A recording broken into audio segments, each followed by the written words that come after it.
Okay. Just started the recording.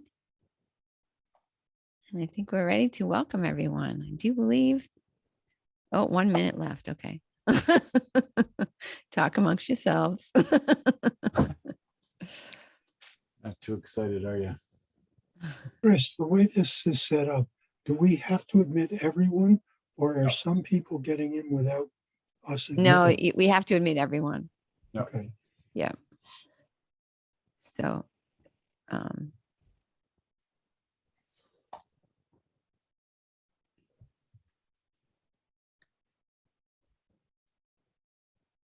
I think if I change my screen. Okay, I got 8:30. it's showing. Got a few people coming in yet. That's not going to be good. Okay, well, there's a lot of people just joining right now, so we'll just let that, we'll wait for a few seconds before we get started.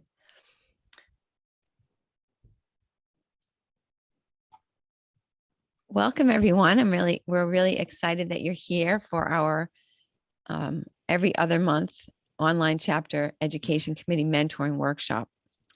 The format that we follow is we normally start. So these meetings take place on the third Wednesday of every odd month. So this is May, obviously the next one's in July. And the format is we start off talking about something, a topic that has been of interest to the folks who have joined a previous workshop, or this month, for example, we are very excited to have a special guest with us, Bob Adams. And because Phil Suter, first of all, let me introduce the members of our group of the Online Chapters Education Committee.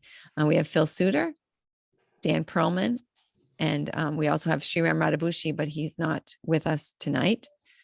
And I think Bob Hool should be an honorary member because he's always there supporting us.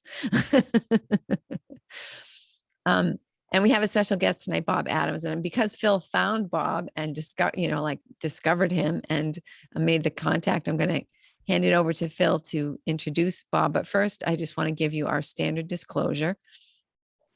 So there's no doubt, well, there is some doubt, but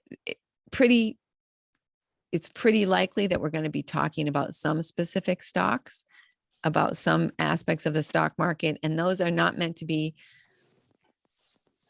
enticements for you to go out and buy these stocks. Better Investing is all about research. If something sounds interesting to you, something sounds compelling, then by all means, do your SSG, do your research, and see if you agree that it's a good buy. And if it is, sure, go for it. Also, we may talk about products that are not specifically endorsed by Better Investing. So if that happens, please know that everything that we talk about is our own personal opinion or the opinion of the education committee. Bob Adams is going to be talking about things that are his opinion. These are not meant to represent greater BI opinions. And also, because we're using Zoom this month, and I'm very excited that you're all seem to be embracing it and joining us, we have the opportunity and we are doing closed caption. So Dan, would you mind explaining to folks how the closed captioning works? Thank you, Chris. Yes, we can all have closed captioning or not have closed captioning as you wish. You can have it at the bottom of your screen or over on the right-hand side. What you should do is you should look at the bottom of your screen and you should see a CC live transcript or closed captioning symbol. And if you click on that symbol, you'll get three choices: show subtitles, view full transcript, and subtitle settings. You click the one that you want the most. First, I would click show subtitle or full transcript. The difference between them is that show transcript will be on the right-hand side of your screen and show all of the transcript of this webinar. If you do show subtitles, it'll come down probably at the bottom of your screen and will just be what is being said at the moment. If you want the print to be larger, you can go into the subtitle settings, and there's a slider there which will allow you to change the size of the font. The big thing, though, is to find the CC closed caption symbol on the lower right-hand side of most people's screens and click to get subtitles if you wish them. And I hope that everyone has had a chance, whether they're hearing able or not, to catch on from this slide. Thank you very much, Chris. Thank you, Dan. The other thing I forgot to mention is that this meeting is being recorded. So if you're on the lam, if you're in witness protection, if you are hiding from somebody somewhere, then turn your camera off for sure. And also you can change your name to just be like alias or something like that. Otherwise, there's a possibility that your image could be captured. And now we'll turn it over to Phil. Thanks, Chris. So I have the pleasure tonight of welcoming everybody to this mentoring session. Bob Adams is retired after 26 years in radio and television broadcasting and 13 years as a college professor. On the investing front, he has a little bit of experience. He's a past president of an online and local investment club, is the Director Emeritus, Puget Sound chapter of Better Investing, serving since 1994. He was a director on the Better Investing Computer Group Advisory Board from 1999 through 2006. And he's a strong advocate of long-term investing and has been a very popular speaker at Better Investing conventions, where I first met him a few years ago. You can go to his personal website for free investment tools, information, and short investment videos at bob-adams.net. We're very happy that Bob agreed to speak tonight on the topic of basic rules investing for a lifetime. After days like today, I think we can all benefit from a talk on the stock market basics. Please join me in welcoming Bob to our online chapter education committee May mentoring session.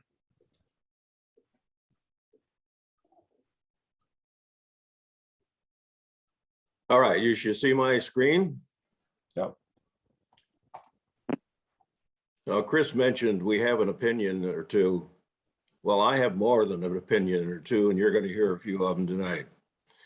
One of the things that I want to point out on this first slide is my email address.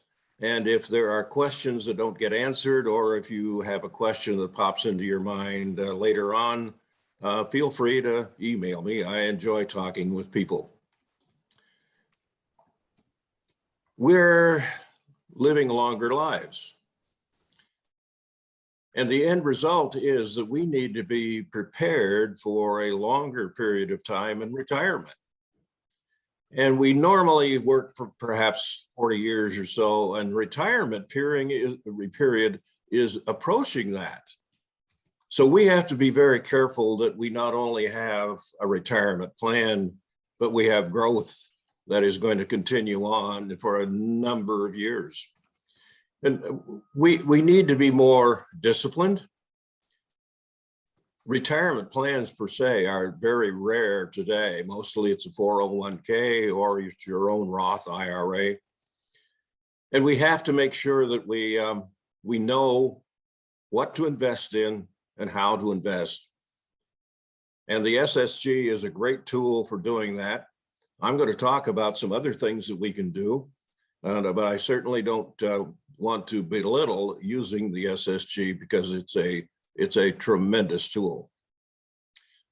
We need to visualize ourselves 30 or 40 years in the future, and that's very difficult for us to do. I think that's something that is built into the way in which we live, I guess. If you're already retired, you may have 25 or 35 years left. So you need to have a portfolio that's going to show growth.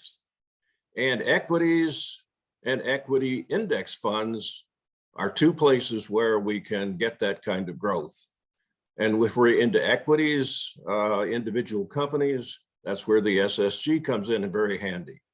But we can also invest in index funds, and I'll explain more about why I am beginning to do that now. Well, first of all, I'll just say that I'm 90 years of age, so I'm on the downhill side.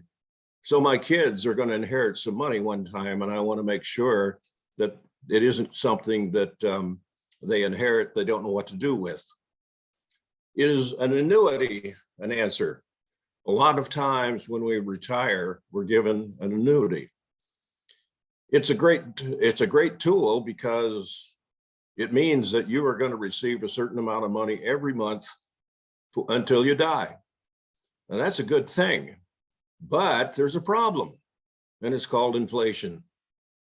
If you have inflation at 3%, which is the long-term average of the last 80 years, in 24 years, that inflation or that annuity is going to be worth half of what it is today. So we have to have that growth in order to make sure that we don't run out of money. How about a reverse mortgage? Those are so expensive. And if you want to give your home to your heirs, you probably will not be able to do that if you take out a reverse mortgage. Again, it's because of the costs. But on the other hand, if it's a last resort and you don't have any cans of beans in the cupboard, yep, it's probably something you ought to go to. So it's something that you can consider, but consider that very carefully. We're told the market is volatile. We're told that the market is dangerous. And yes, it is. If you look at short-term gains or losses, you have no idea what you're doing. If you look long-term, we can pretty well ignore those warnings as far as I'm concerned. And I've given you the answer here. Yes, I think we can. And here's why. Here is a chart from 1925 through 2000 showing the S&P 500. What direction is the S&P 500 going? I think we can all assume that we agree that it's going up. Basically speaking, that's the only direction it's gone. So where is the risk if you think long-term? Now, in the 1970s, it went sideways for 10 years. And that's very unusual. But nonetheless, it can happen. We can also look at a recession here in 1953. It took 10 years to come back. We can see the little bump there. Here's a bigger one in 1974. Wow, that came down a considerable amount, and it took 16 months for that one to correct itself. And you all remember, I suppose, Black Monday? The market crashed, went down 500 points in a single day. The professionals had eyes that were about saucer size, and as they looked at, as they were being interviewed. And at that time, I guess I didn't know enough to be worried. Well, there was really nothing to worry about because it corrected itself so quickly that it came right back up and continued to grow. Now we have a recession here in 2008 and 19, and yep, that's going to hold, that's going to be there for a while. But by and large, if we look at this, the market is simply going up. And if we look at it from a long-term standpoint, we can take the ride along with it. Now, there's a couple of things down here. Here's the Depression of 1929. It took 43 months for a correction, for it to come back to where it was before. And then we had this little blop down here. That was August 22nd of 1932. That was the lowest low in the market. Now, that is a very special day because it happens to be my birthday. And you'll notice that ever since I was born, the market's gone up. I'm waiting for applause here. Oh, bummer. All right.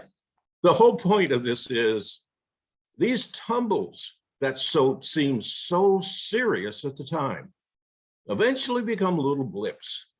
And we have to recognize that. Just hang on, it'll be okay if you just don't panic and sell everything you have. Think long-term, and you'll lower the risk to something that's quite reasonable in my view.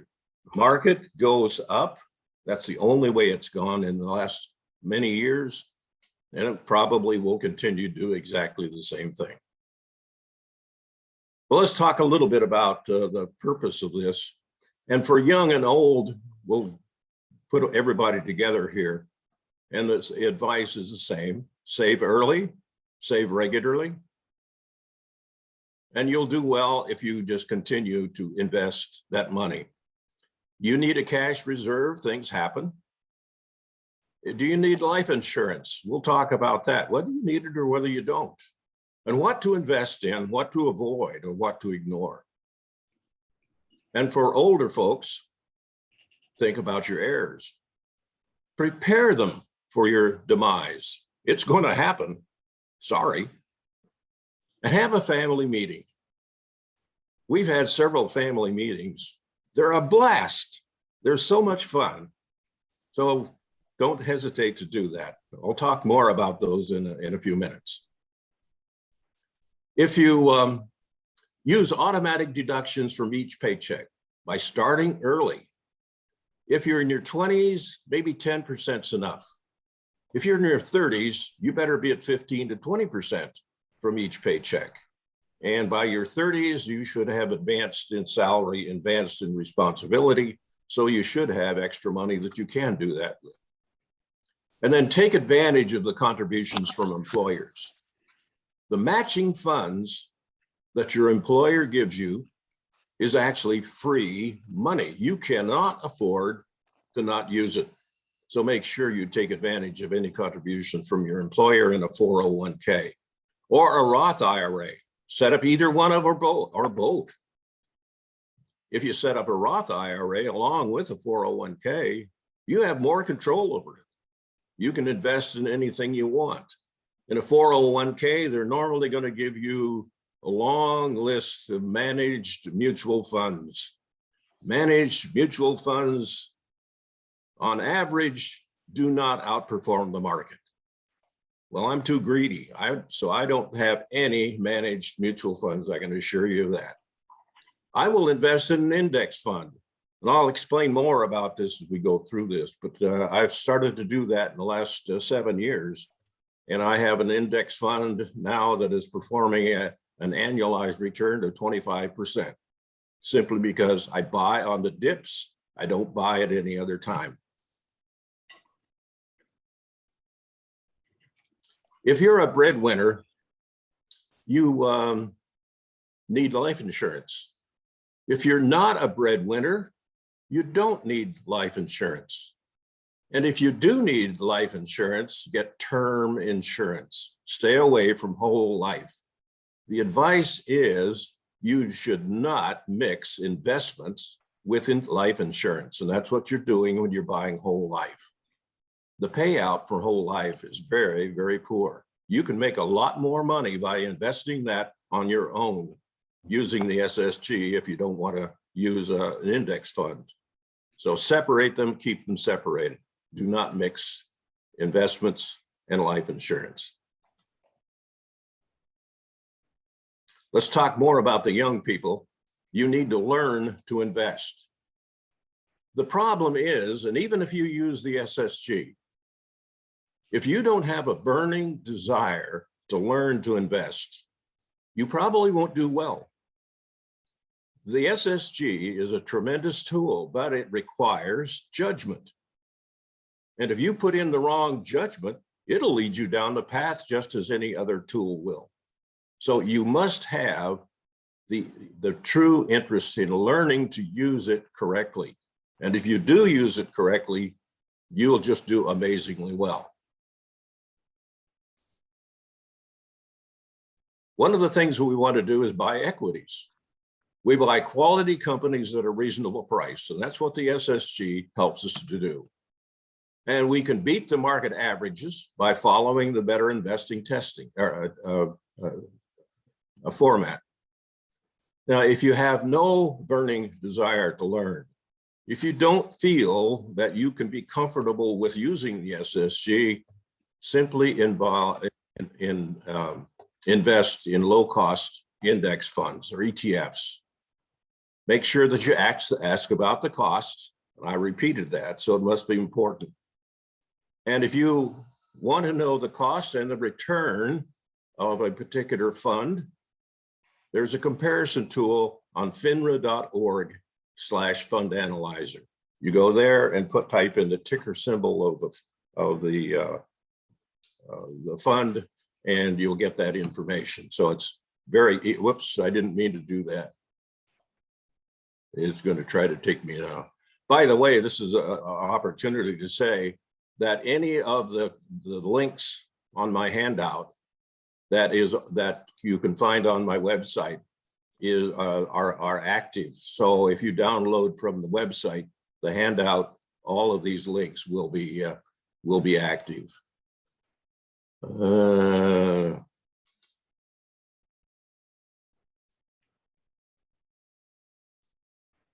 I don't know how in the world I'm going to get rid of this now.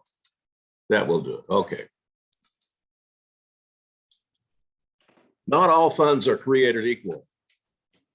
Scott Burns is a syndicated columnist for many newspapers. And he said, he asked the question, we have to wonder, what allows the truly expensive funds to exist? And his answer is marketing and hype can be more influential than real data. Absolutely so. We do that all the time. So we can use low cost index funds in order to still enjoy growth, but low fees. They're very low fees, maybe 1/10 to 2/10 of 1%. Low turnover, which means low taxes. And then you reinvest the dividends on market dips. I don't suggest to people that you reinvest the dividends when they are first paid to you. Keep them in a money market account. And then when the market dips 10, 15%, put all that money right in and buy more shares. You will actually beat the market average by doing that. And long-term investing, I call it a set and forget investment plan. So we'll explore that idea, but I have a note down here that I want to make sure you understand.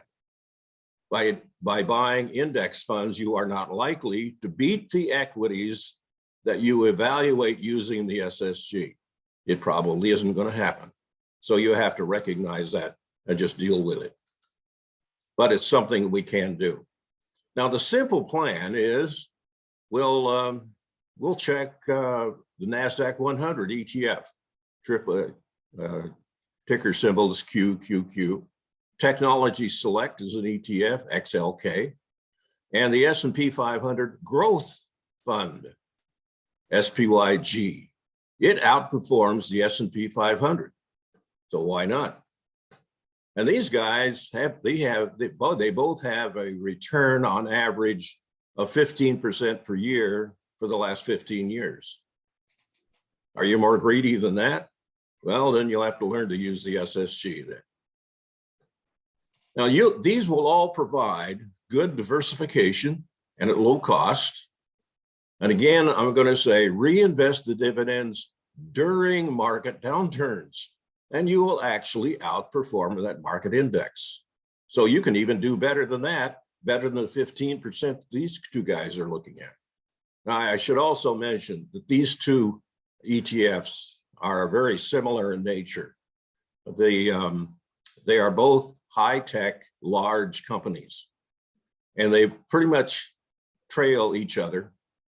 However, Technology Select has done better in the last 5 years. It's doing a little bit better than 15% for the last 5 years. Well, up until the recent downturn, at least. And over 80 years, do you know that the S&P 500 has returned on average 12.53%? That's a total return. Now, that's not just the price. That's total return, which means it includes dividends. If you look at your broker website and ask them to chart of the price of a company, they will show you the price only. That's not total return. And it's kind of a bummer to me, because let me give you an example. If a company is selling at $100 a share, they pay a 5% dividend. Is that really $100 per share? It's actually $105 per share, isn't it? If we include that dividend. That's really the value of that company. So by looking at only the price, you're not looking at the correct amount of money the company is worth. So again, reinvest your dividends during the market downturns, then you can beat that market. Let me go online here and show you what will happen. This is moneychimp.com. Again, you can click on the link and it'll be active. It will show you the return on each of the years, and this goes back to 1871. Anybody born before that? And then we can put in over here a year. Let's put in what I mentioned earlier, 1925. By the way, you'll notice I included the dividends, and that's automatic. It will automatically be included. And then we look for the return from 1925 to 2021. We take calculate, and look at there. I'm not a liar. 12.53% average return. Now, the annualized return is usually about 2% below that, but we're long-term investors. So the real return for us is the average return. Because in the annualized return, well, let me give you an example. If your portfolio drops 50%, what does it have to gain to get back to where you were? The answer is 100%. And that's why the annualized return is going to be less than the average return. And usually it's about 2%. So we can look at here, we can go to any, let's see how well it did from 2000 to 2021, 20 years. It's going to be less, isn't it? Because the market hasn't done that well. Oh, 9.13%. It's a very useful tool to make a determination as how well the market has done overall over a period of time. And then you can see if you have beat that market average over that same period of time. And that tells you you've got a lot of good information. Warren Buffett agrees with me, so he must be right. On his demise, his wealth is going to go into the S&P 500 index fund. He is a pretty smart guy. So his wife, when she inherits, doesn't have to do anything. She just gets this index fund. She spends money from it, does whenever she wants, and she doesn't have to worry about following the market all the time. The end result is that she's pretty happy, I'm sure. Well, maybe he's happier. I don't know. It depends on where he's going. This is a comparison of a few of the index funds. And let's look at 5 years. We never want to look at 1 year. 3 years, yeah, we could glance at them, but let's look at 5 years because we want to know what happened long term. And the NASDAQ 100 returned almost 30%. The S&P 500, 19%. The S&P Growth Fund, SPYG, turned 24, almost 25%. So it's doing quite a bit better than the S&P 500. This is over a long period of time of 5 years, or fairly long.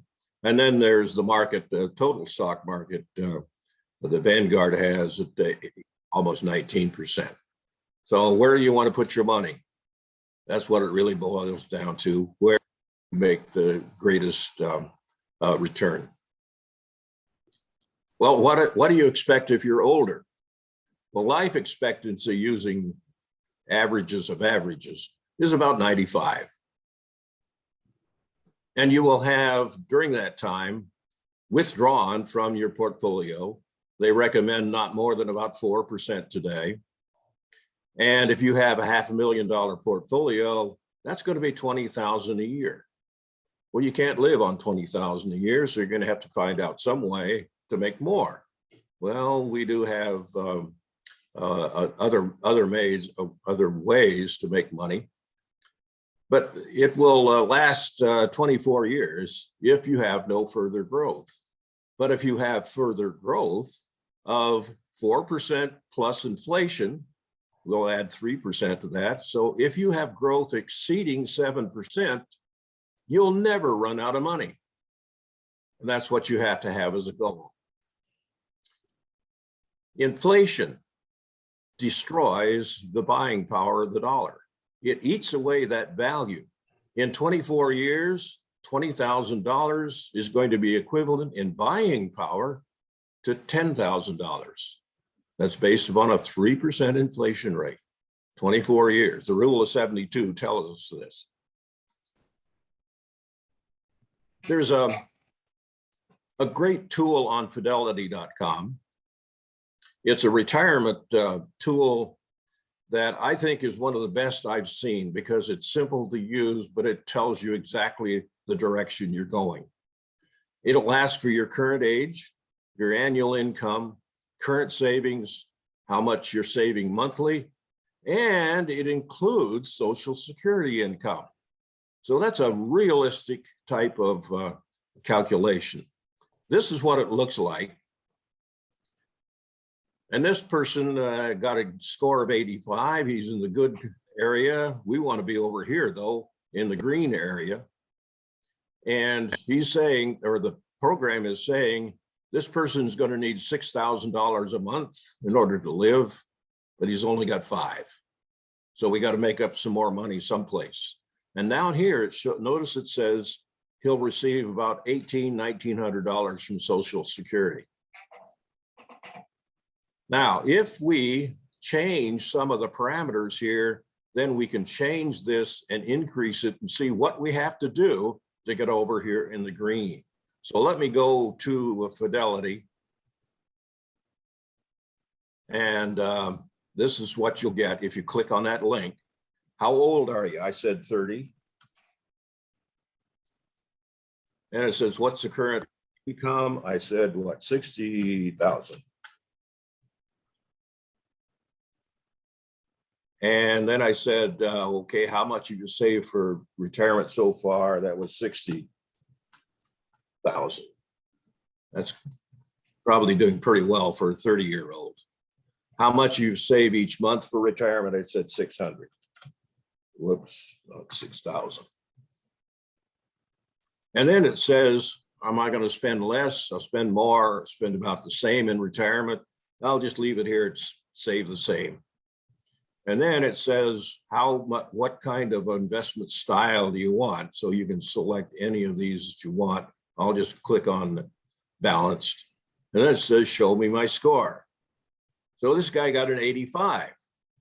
Well, we need to be over here. Well, what can we do? Well, one thing we can do is increase the age in which we're going to retire.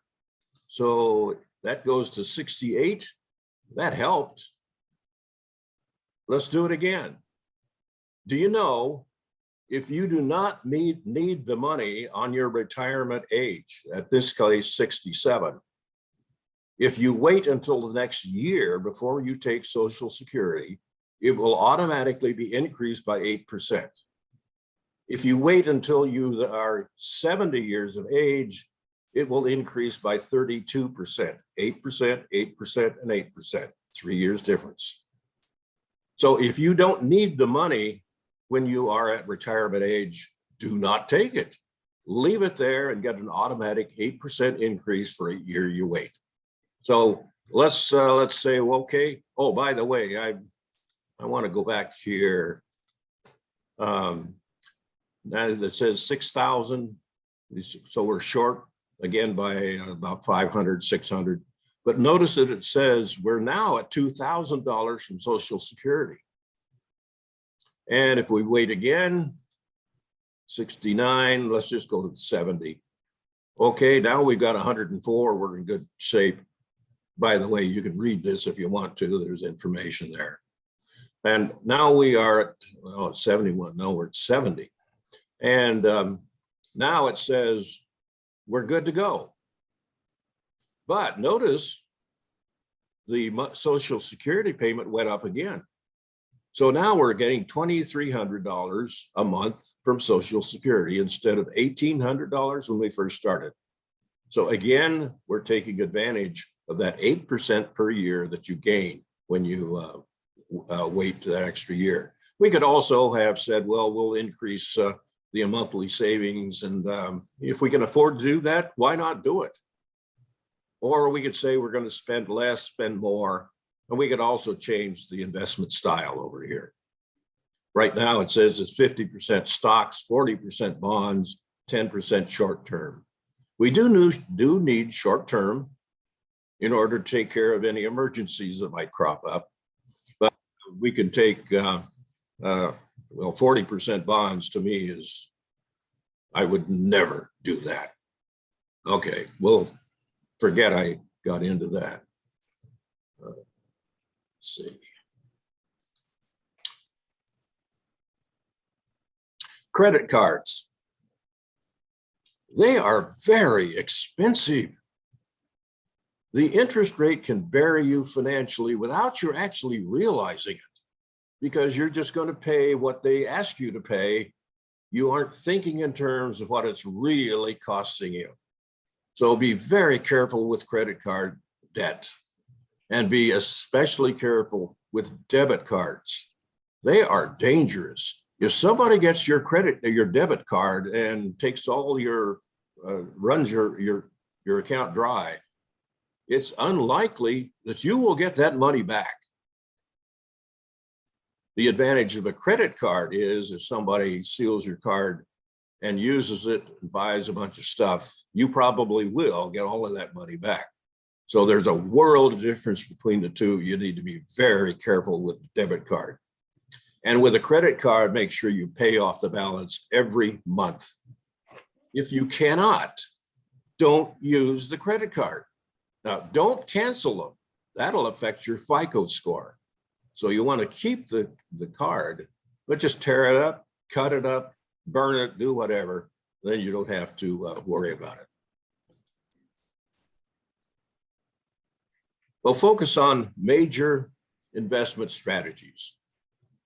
In equities, we'll select equities individually by using the stock selection guide.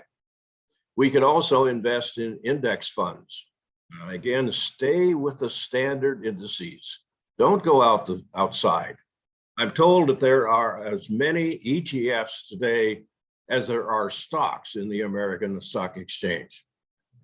There are all kinds of funds, index funds that are available that you never want to touch. Stay with the standard funds. Bonds. Buy bonds. If you have to own bonds, and you can sense that I don't believe in bonds.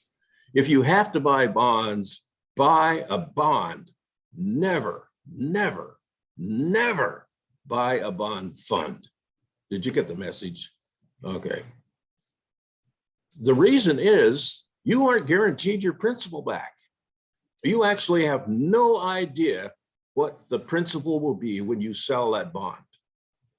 And secondly, you probably are going to run into a problem with just the payout.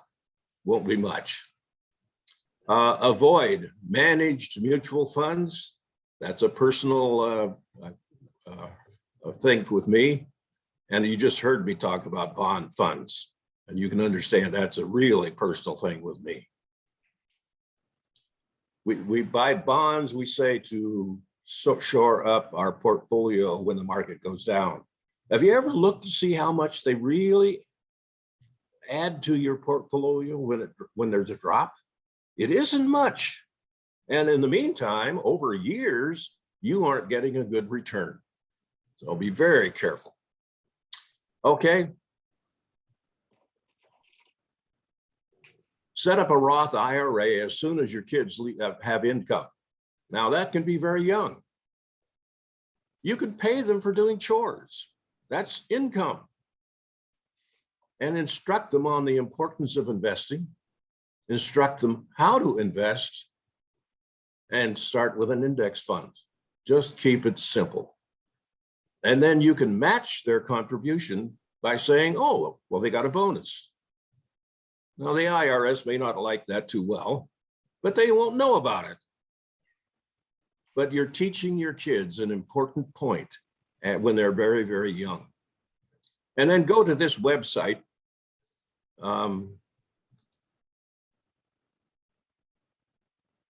This is stockcharts.com. And by the way, this is total return. And we can change the ticker symbol up here to anything you want. You can change this from 5 years to virtually anything you want. We go down here to a decade or 10 years. It's going to compare your company to the S&P 500. Here is the company, the triple Qs, the index, and here is the S&P 500. Where would you rather put your money? And you can also put companies in here.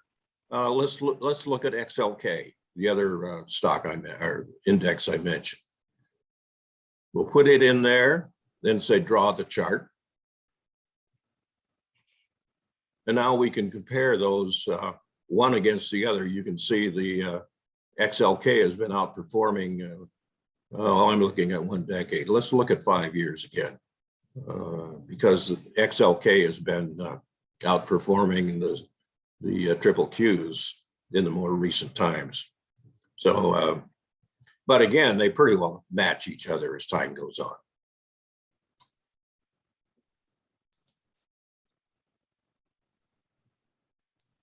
Once again, if you download the handout from my website, all of these URLs are active. So you just double click on them and you'll be taken to the place.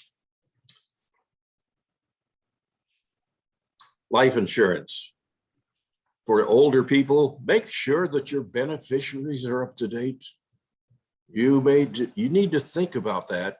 If there's been a divorce in the family, a death in the family, you need to make those up to date. If you're the breadwinner, you need to have life insurance in order to protect your family. But if you're not, you don't need life insurance. I lost my wife 3.5 years ago. I don't have any more life insurance. It's all invested. And do not use whole life. Use term insurance.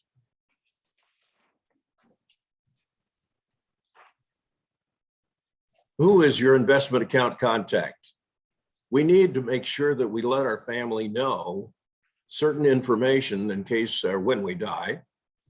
How are your bills paid? So often we'll use automatic pay today. We need to make sure that that continues on.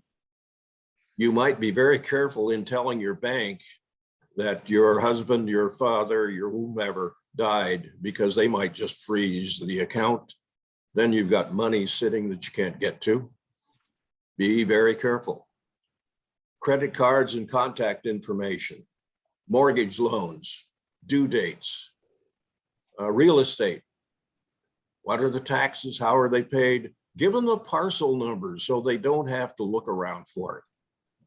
The parcel number will lead them directly to your property. And then it's advisable to have 3 years of income tax forms. It isn't likely you're going to need that, but the IRS can go back 3 years and make your life miserable. If you don't have the forms, then you don't have the proper information that you need for them. If you're older, write a letter to your family. Talk about insurance policies and contact information, about life and health insurance, location of a will, a trust, health power of attorney, financial power of attorney, vehicle titles. They're probably going to sell your car, so you need those titles. Oh, I read an article some time ago that suggested that you should always tell them whether or not you have a safety deposit box. Because if you do not, there's going to be somebody who will assume there must be a safety box somewhere chuck full of $10,000 bills. Now, if you don't like one of your heirs, that might be something you'd send them on, but nevertheless.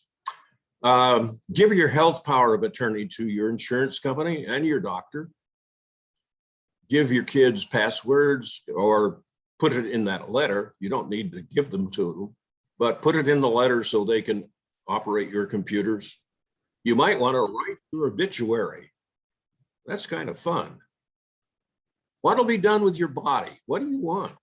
Tell them so they don't have to make those decisions. Then be sure you tell them where the letter is located. Keep in mind, you get the last word. That makes it fun. Now, on my website, bob-adams.net, you go here and click on class handouts and information, and it will allow you to download this doc form. This is a Word document. And it's nothing magical, but you can put information in each of these cells and they will expand to incorporate all of the information that you want to put in them. And the titles up here are just simply titles that suggest things that you might want to identify. For example, real estate deeds, where are they located? Automobile titles, where are they located? You might want to have some jewelry or some art or something that you want to give specifically to one of your kids. Say so. And then you have a record of it where everything goes. This thing it prints out on one page and then expands to probably 10 or 15 pages if you want to put all that information in here. The closing argument. Prepare your family for the future. You'll need a will. You probably need a trust. Now, going probate can be costly, and it can also delay the closing of the estate if there is any disagreement at all. A trust helps to avoid those kind of arguments. You need a health power of attorney. You need a healthcare directive. When do you expect them to pull the plug? What kind of lifestyle do you want before they make that decision? You need to have a financial power of attorney. You need to be careful when that's written because you want to make sure that you have control unless there are at least two doctors who say you can't, you don't have control over, you don't have the ability to control your finances. So those are all things you just want to know about in the as you go through this. The closing argument. Going paperless can leave you naked. If you close the account, the data is gone. You cannot get to it unless you can get that company, whoever it is, to allow you to download the data. If you choose paperless, you must have an electronic copy and save it each month. And then you have to make up backup copies. Computers do crash. Or you could possibly print the monthly statement and file it away. But you aren't going to save any trees by going paperless. Now, these are very important records. So why not simply let the company send you the hard copies and then you file them away? Then you know you've got them. I don't normally talk about things that cost money. And this is one exception that I have made. This is, you probably recognize the name of Susie Orman.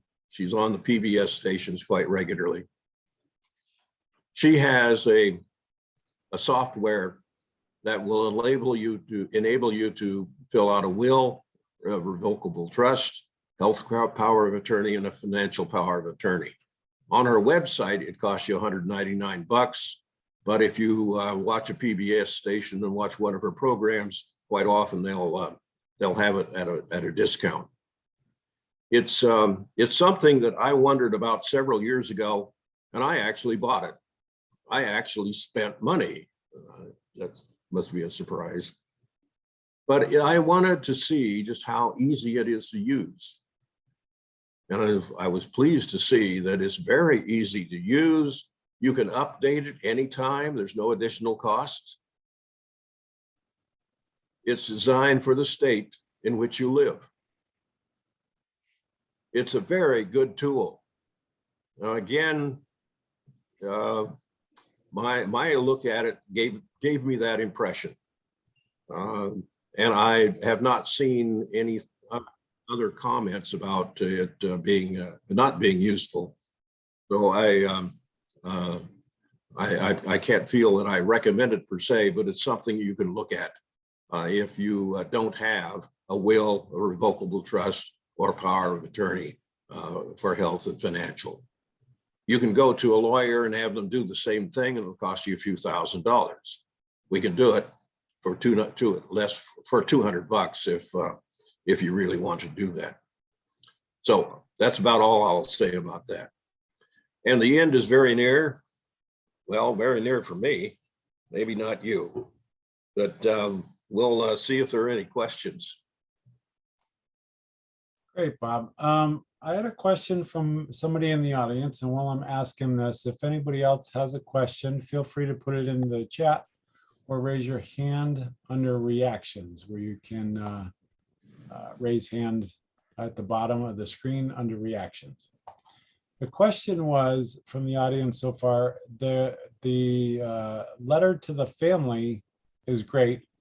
There was a question as far as how do you manage that if and when you want or need to update your choices at a later time?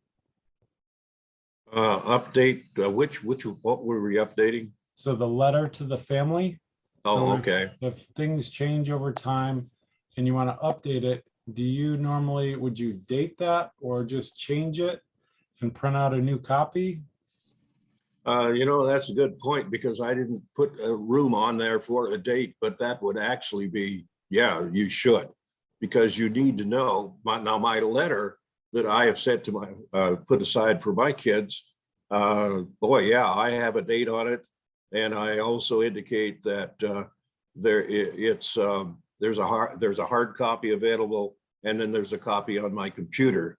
And if I update something on my computer, I may put it in a different color and then tell them that the hard copy hasn't been updated. So again, I'll have two different dates. I'll have a hard copy date and I'll have the date on my computer. And sometimes they will lag for several weeks, but I try to keep a hard copy available because,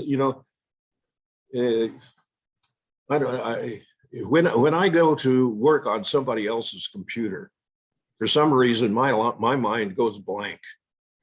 And I can work on my own computer and I can do all kinds of things. But it's the way our minds work, I guess. But you can always read a hard copy. So the hard copy is what you're going to go to first, and then go see if there's and the hard copy says, make sure you check the copy that's on the computer. Now, I'm not making, at this time, I'm not making huge changes. I'm making just small changes over time. The letter is still pretty up to date in terms of my long-term goals. There's Al Moulter has his hand up. Al, you can unmute yourself. And we can unmute you. How's that? That's good. Okay. Bob, one of the things that I've been privy to in my past is that my parents had several pieces of artwork, and instead of letting that artwork be distributed upon their death, they wrote letters of distribution for my sister and me, designating certain pieces of art to go to each one of us respectively, which avoided the probate trap that you talk about. I think that's an important point for people to explore as they're developing some sort of method for how they want their resources distributed in the past. I also noticed that you didn't mention anything about a pay on death or transfer on death for financial resources. We've used that in our family in the past, and it has worked like a charm, and it keeps your account or it keeps your estate out of probate in that regard. And the last thing is that with inflation rearing its ugly head and with the interest rates beginning to rise meteorically, perhaps, no mention was made of short-term treasury bills for those folks who may have a significant amount of cash that they don't need right away, but they can generate a few pennies more in their account than what the money market fund or the bank account would give them. I yield to the master. You're in trouble. No, those are all excellent points. And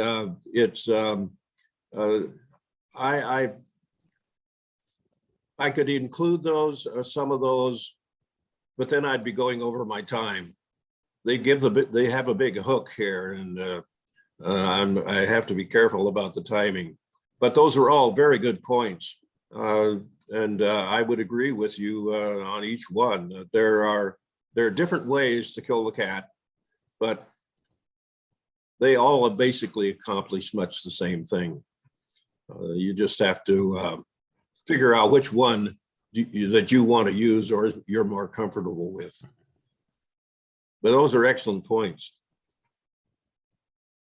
Okay. Next, we have Carolyn Odeo has a question. Hi. Yes, my question has to do with the dividend. I had in the past always reinvested dividends automatically, but I think your advice is to take them and then just reinvest them in down market times. Is that correct, Bob? Yes, exactly.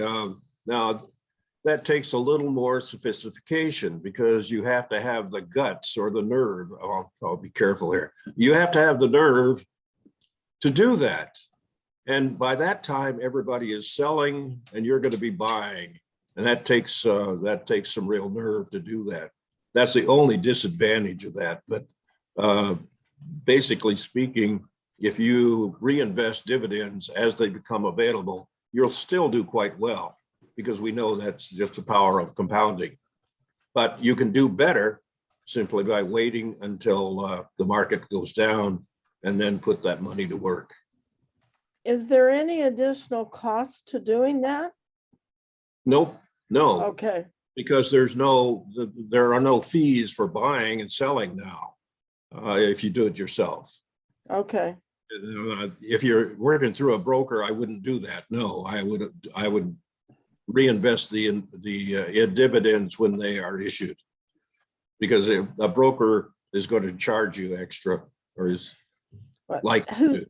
Okay, because historically that's the way I did it, and of course, historically you hadn't been able to. I mean, you had to pay, to do that. Right. Yeah. Okay. Well, I mentioned that I started 7 years ago to see if this was something that would work. And I have convinced myself that it is workable, but that's only 7 years. So there's always a problem of, 7 years in the market isn't a long time. But I made the first purchase I made was when the market tanked 7 years ago. And it really went down at that time. So I was lucky. I really bought at the right time, almost at the bottom. That's something you don't expect to do all the time, of course. But that investment is now returning me 25% annualized. Then 2 years or later, I bought 2 other times the same ETF when the market tanked. And those are returning me 30%. But now they're going to go down over time because I took advantage of a low price, and that's only a one-time thing. So eventually they'll all come down to probably 20% or below that, but it'll take some time. Thank Right. you. Next question from Anne is, what would you recommend for those planning to retire given the recent downturn in the market? Given a delay in collecting Social Security resulting in an 8% increase per year, what is the max amount that can be paid by Social Security? Well, the amount paid, of course, is based upon your history of income. But each year you delay until the age of 70, you will increase it by 8%. So it's just an automatic increase. If you delay, each year you delay it, that's a further increase of 8%. So if you possibly can, if you don't need the money, it's very wise to just wait, because then that means you're going to get that increase for the rest of your life. And that is a 32% increase for the rest of your life is a sizable amount of money. I think he's asking, is there a cap on how much money you can collect in Social Security? Oh, is there a cap? Yeah, frankly, I don't know. Again, it depends on your income, and whatever the income is going to determine what that payout is. But there probably is some kind of a cap. But generally, the let's longer see. you wait, the more you would get. The more you wait, the more you will get. Yeah, but as to an actual cap, I'm not aware of one, but that doesn't mean it's not there.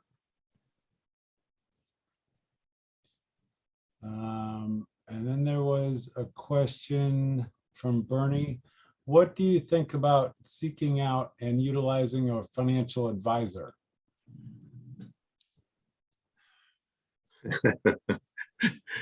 You're the best financial advisor you will ever have, because you have more interest in that return than any financial advisor.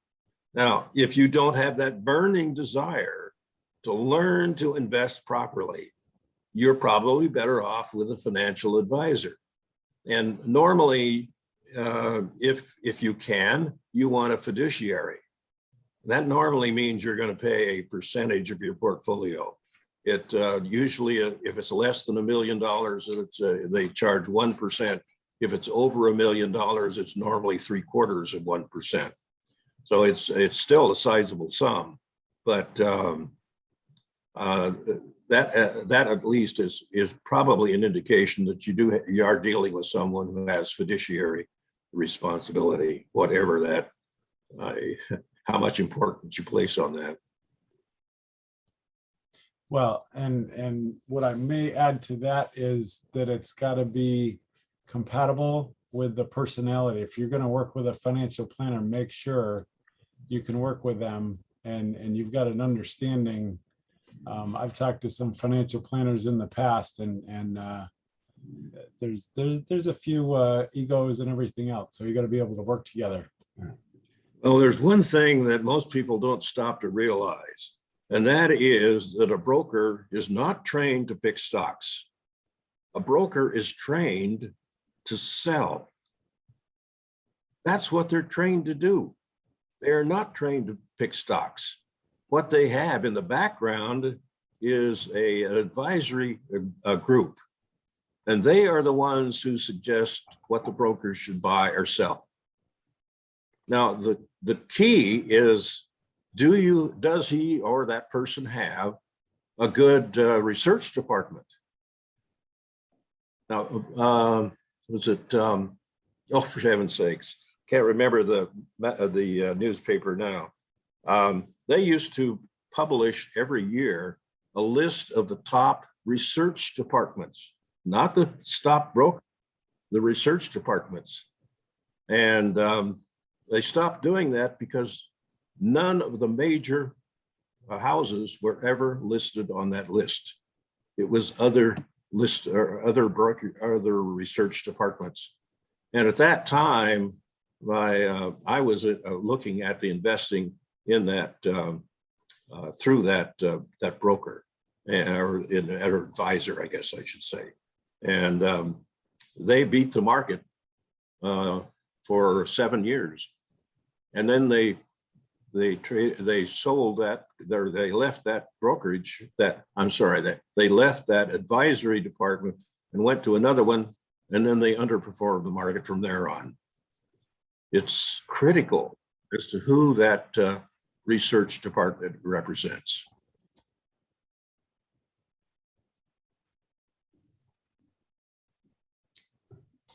I think I've worked all the way through the questions. Is there any last question, or put it in the chat, or raise a hand? Yeah, No, Bob, go Ernie? ahead. yeah, I would say most of us are in a club. If we die when we're in a club, you recommend that the treasurer makes the check payable to the trustee of XYZ person? Yes, yeah, that's normally what you're told to do if a club member dies. Yeah, you pay it well, not to the trust. Well, yeah, you pay it to the estate. Okay. Wrong word there. Yeah. Okay, thank you. So this, I'm going to ask a question, Phil. You gave the Fidelity site to figure out how much you needed for retirement. And I'm curious, does that take into consideration inflation, or is that just in absolute dollars? No, that's just absolute dollars. It's well, now maybe I should back up, and I'll say I haven't looked into that. I don't know. It does adjust the Social Security amount, but that's based upon the income and the time or the year in which you're retiring. So I'll back up and say, I don't know. You'll always get an answer from me, and you just got one. Thank you, Rob. Well, I think people should be, thinking about that they will need more money in 20, 30 years than they need today. And I really liked how you indicated with the 3% regular inflation rate, you can kind of figure out how many years it takes for your current purchasing power to dwindle to half of its current real purchasing power. Yeah, that's a real number, and you do have to plan for it because it is going to happen, or it's likely to happen. History tells us it will. okay. At this point, I'll turn it back to Chris to close it out.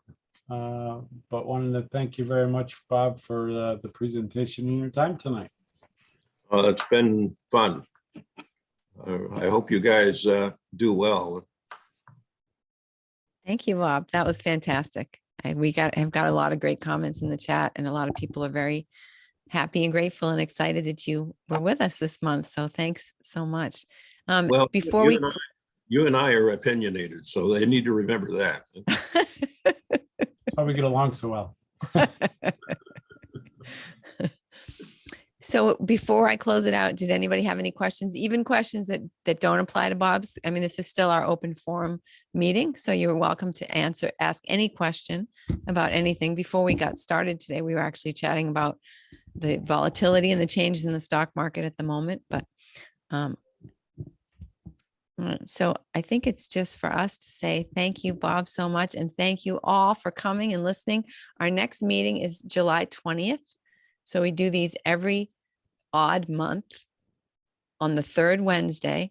I know this is getting a little convoluted. Every odd month, third Wednesday, 8:30 Eastern time. So I hope you'll join us again. We're going to make this recording will also be available on the online chapters website on Better Investing, or the online chapters page on the Better Investing website.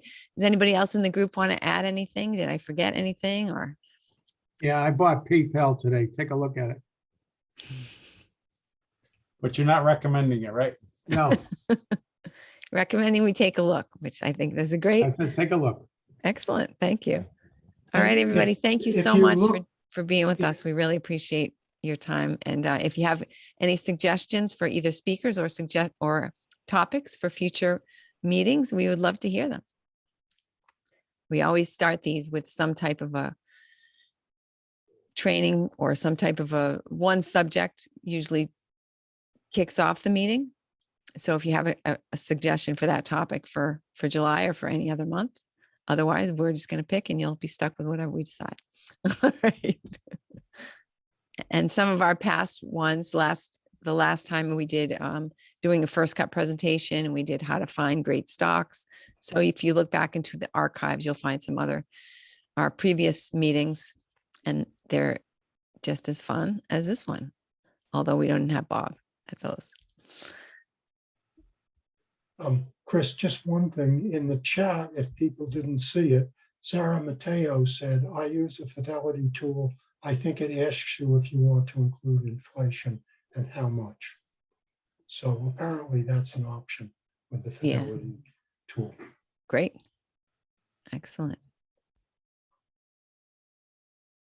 Right. So I'm going to end the recording.